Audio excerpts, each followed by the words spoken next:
Friends, welcome to my creative zone. Friends, आज मैं बात करने वाली हूँ अपने फेवरेट क्रीपिंग प्लांट के बारे में, जिसका नाम है टर्टल वाइन। इसको इंच प्लांट के नाम से भी जाना जाता है। ये एक सेकुलेंट वैरायटी का क्रीपर है। सेकुलेंट वैरायटी का इसलिए क्योंकि अगर आप इसकी लीव्स को देखें तो ये थोड़ी थिक होती हैं और मॉइस्चर को होल्ड करके रखती हैं। इनमें वाटर स्टोर्ड रहता है। और क्रीपर इसलिए क्योंकि इसकी सारी स्टेम्स नीचे की तरफ ट्रेल करती हैं। देखिए, सारी स्टेम्स नीचे की तरफ लटकती हैं और रेनी सीज़न तक आते आते इसकी लेंथ अराउंड 2.5 to 3 मीटर्स तक नीचे पहुंच जाती है, जो कि इसको एक बहुत ही खूबसूरत लुक देता है। और अपनी इसी क्वालिटी की वजह से टर्टल वाइन हैंगिंग बास्केट्स के लिए एक बहुत ही खूबसूरत ऑप्शन है। और सबसे अच्छी बात ये है कि ये प्लांट जितना ज़्यादा खूबसूरत है उतना ही ईजी टू मेंटेन है। इसकी केयर बहुत ही आसान है।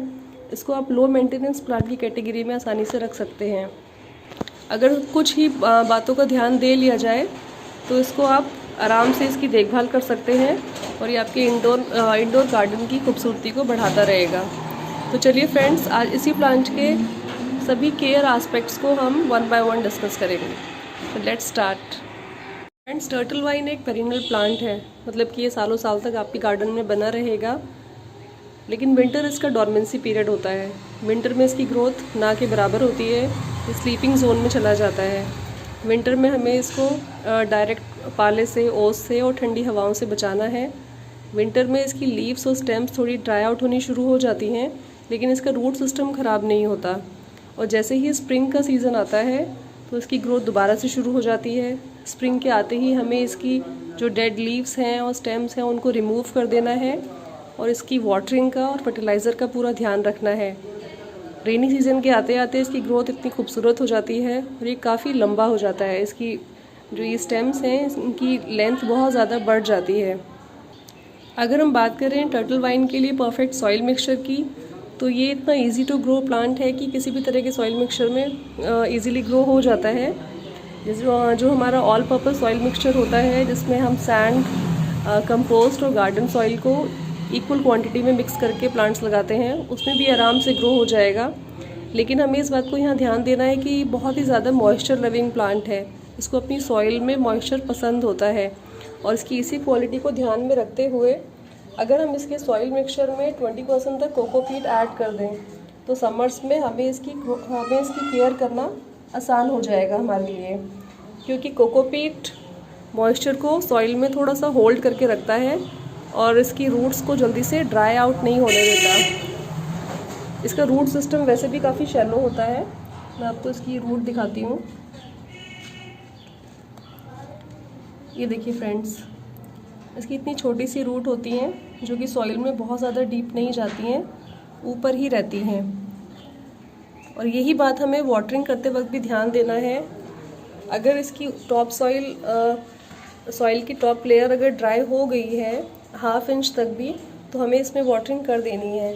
क्योंकि अगर इसकी 1 इंच या 1.5 इंच तक टॉप लेयर ड्राई हो गई है और उसके बाद भी हम इसमें वाटरिंग नहीं कर रहे हैं, तो धीरे धीरे इसकी रूट्स ड्राई होनी शुरू हो जाएंगी।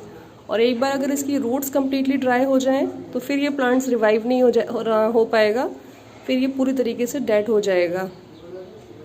अब आपको इसमें कितनी बार वाटरिंग करनी है दिन में, ये आप जहाँ रहते हैं वहाँ की लोकेशन पे और वेदर पे डिपेंड करेगा। वैसे तो समर्स में 1 इन अ डे तो इसमें वाटरिंग करनी ही पड़ती है।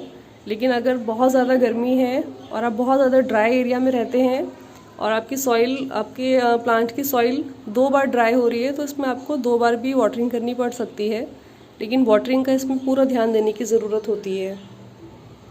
अब अगर बात करें सनलाइट कंडीशंस की, तो टर्टल वाइन प्लांट को वार्मथ और ब्राइट लाइट बहुत ज़्यादा पसंद है। जितनी ज़्यादा वार्मथ और ब्राइट लाइट होगी ये उतना ही फास्ट ग्रो करेगा। लेकिन डायरेक्ट सन इसे पसंद नहीं है। अगर मॉर्निंग का सन इसको 1 या 1.5 आवर्स का मिल रहा है तो उसे तो ये टॉलरेट कर लेगा। उससे ज़्यादा सन में अगर आप इसे रखते हैं और दोपहर के सन में इसे आप छोड़ देते हैं तो इसकी लीव्स ड्राई आउट होनी शुरू हो जाएंगी। अगर आपकी लीव्स के ये जो टिप्स हैं ये अगर ब्राउन हो रहे हैं तो ये इंडिकेट करता है इस बात की तरफ कि आपने इसको बहुत ज़्यादा सनलाइट में रखा हुआ है और आपको इसको थोड़ा सा शेड में लेके जाने की ज़रूरत है। हालांकि अगर इसको आप प्रॉपर शेड में रख देंगे जहाँ बिल्कुल भी इनडायरेक्ट सनलाइट भी ना आ रही हो, ब्राइट लाइट भी ना आ रही हो, तब भी इसकी ग्रोथ अच्छी नहीं होगी। मतलब इसे indirect sunlight, bright light, warmth तो चाहिए, लेकिन डायरेक्ट सन इसको नहीं चाहिए। टर्टल वाइन को अपनी एयर में भी नॉर्मल मॉइस्चर की ज़रूरत होती है, इसको बहुत ज़्यादा मॉइस्चर भी नहीं चाहिए। लेकिन जब मई और जून की बहुत ज़्यादा वाली गर्मी होती है और जब एयर काफ़ी ड्राई हो जाती है, तब इसको थोड़ी सी एक्स्ट्रा मॉइस्चर हमें देना पड़ेगा मिस्टिंग के थ्रू। तब इसमें आप दिन में 1 या 2 बार मिस्टिंग कर दें, और जब मिस्टिंग करें तो ऊपर के साथ साथ नीचे तक, जहाँ तक इसकी स्टेम्स जा रही हैं, हर लीफ के ऊपर, पूरी स्टेम्स के ऊपर अच्छे से इसको मिस्टिंग कर दें, जिससे कि इसको जितने मॉइस्चर की ज़रूरत है वो इसको मिल जाए और इसकी लीव्स ग्रीन बनी रहें। फ्रेंड्स, अब हम बात करते हैं फर्टिलाइज़र की। टर्टल वाइन का प्लांट एक बहुत ही लो फीडर प्लांट है, इसे बहुत ज़्यादा खाने की ज़रूरत नहीं है। इनफैक्ट अगर हम इसे बहुत ज़्यादा फर्टिलाइज़ अगर करेंगे तो भी इसकी ग्रोथ ज़्यादा अच्छी नहीं होगी। और इसको लिक्विड फर्टिलाइज़र हमें देना होता है, क्योंकि देखिए ये अपने पॉट को इतनी अच्छे तरीके से कवर कर लेता है कि इसमें फर्टिलाइज़र देने का भी कोई स्पेस होता नहीं है। तो आप जो भी ऑर्गेनिक फर्टिलाइज़र देते हैं उसको 1 से 2 दिन तक वाटर में अच्छे से सोक करके रख दें, और 2 दिन बाद उसको छान कर फिर उस फर्टिलाइज़र को आप इसके पॉट में अच्छे से पोर कर दें। वंस इन अ मंथ अगर आप इसको इसके ग्रोइंग सीजन में फर्टिलाइज़ करेंगे तो वो इसके लिए मोर देन इनफ होगा, उससे ज़्यादा फर्टिलाइज़र की इसको ज़रूरत नहीं है। अगर बात करें इन्फेस्टेशन की, तो टर्टल वाइन का प्लांट एक हार्डी प्लांट है, इसमें जल्दी से कोई इन्फेस्टेशन लगता नहीं है। लेकिन फिर भी रेनी सीजन में इसमें मिलीबग्स का, स्पाइडर माइट्स का और एक तरह के जो वाइट फ्लाइज होती हैं उनका कभी कभार अटैक हो जाता है। तो वो उस अटैक से बचने के लिए एज अ प्रिकॉशनरी मेजर आप नीम ऑयल का स्प्रे कर सकते हैं। नीम ऑयल की 3 से 4 ड्रॉप को आपको 1 लीटर वाटर में डाइल्यूट करना है और फिर स्प्रे बॉटल से इस पर अच्छे से स्प्रे कर देना है। इसको अगर रेनी सीजन में हर 15 डेज़ में ये प्रोसेस कर लेंगे तो इस पर किसी तरह का कोई इन्फेस्टेशन लगेगा ही नहीं। अब बात करते हैं कि हम इसको कैसे बढ़ाएं, मतलब कि इसको प्रोपोगेट किस तरीके से करें।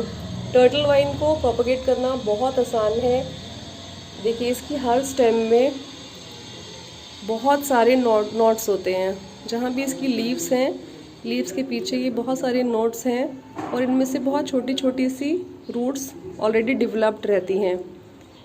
आप इसकी छोटी से छोटी कटिंग को भी कट करके और हॉरिजॉन्टली अगर पॉट में थोड़ी सी सॉइल में दबाते हुए रख देंगे तो हर नोड एरिया से एक एक स्टेम निकल के आ जाएगी और काफ़ी बुशी तरीके से प्लांट ग्रो हो जाएगा।